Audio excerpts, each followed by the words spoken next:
Hello, so the story we'll be reading today is The Little Mermaid.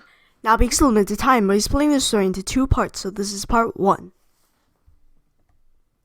Deep in the ocean, a sea king lived in a castle made of coral. His kingdom was filled with colorful plants that swayed gracefully in the currents. Fish of all shapes and sizes glided between their branches as birds do on land. The Sea King had 6 daughters. The youngest was the loveliest of all. She was quiet and thoughtful, and she had the most beautiful singing voice of all the mermaids in the kingdom. Nothing gave the youngest princess more pleasure than to hear about the world above the sea. It seemed wonderful to her that the flowers on land had fragrance, and the fish, which were called birds there, could sing. On her 15th birthday, each princess was allowed to visit the water's surface for the first time. Year after year, the little mermaid watched her older sisters take their turns. They were delighted with what they saw, but soon, since they could go up whenever they pleased, the older girls became indifferent. Finally, it was the little mermaid's turn. She waved goodbye to her sisters and rose swiftly to the surface. As she broke through the water, the little mermaid saw a large ship. Strange music spilled from the deck, and hundreds of colored lanterns were lit in celebration.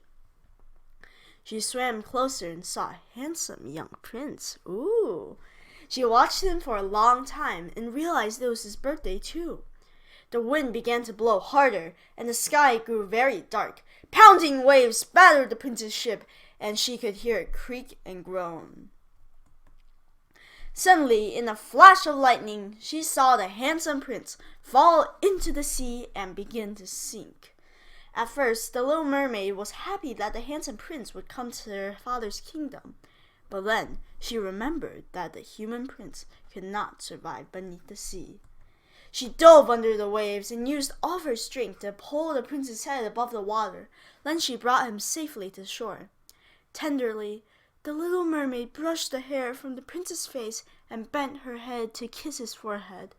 When she heard excited shouts from the other end of the beach, she knew that she must leave him. She took on one last look at the prince, then quickly slipped beneath the surface of the water. For many days, the little mermaid could think of nothing but the handsome prince. When they told her sisters, they wept with her. "Perhaps the sea witch will agree with you and help you," they said. The little mermaid went to the sea witch at once. When she arrived, the witch knew why she had come. "Princess, I can give you human legs so you can walk and dance on land. But in return, you must give me a lovely voice." The little mermaid agreed on her terms. The witch prepared the magic potion and sealed it tightly in a bottle. Then she captured the little mermaid's voice, so the girl could neither speak nor sing. The little mermaid swam to the surface and drank the potion without hesitation. She felt quite strange, and her tail began to ache. Then, before her eyes, her tail transformed into 2 beautiful human legs. The prince was on his morning walk when he discovered the beautiful silent girl on the beach. Not knowing how else to help her, he brought her with him to the palace. The little mermaid was given gowns of fine silk and muslin to wear.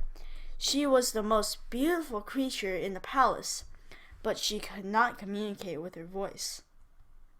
See you next time. Very intriguing. I also hope that you like my chimes.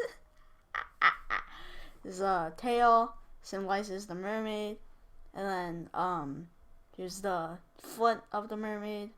Very, very graceful, you see. Yeah, so see you next time. I hope that you like this episode.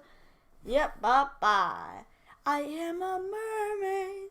I love to eat fish. Wait, no, that's cannibalism.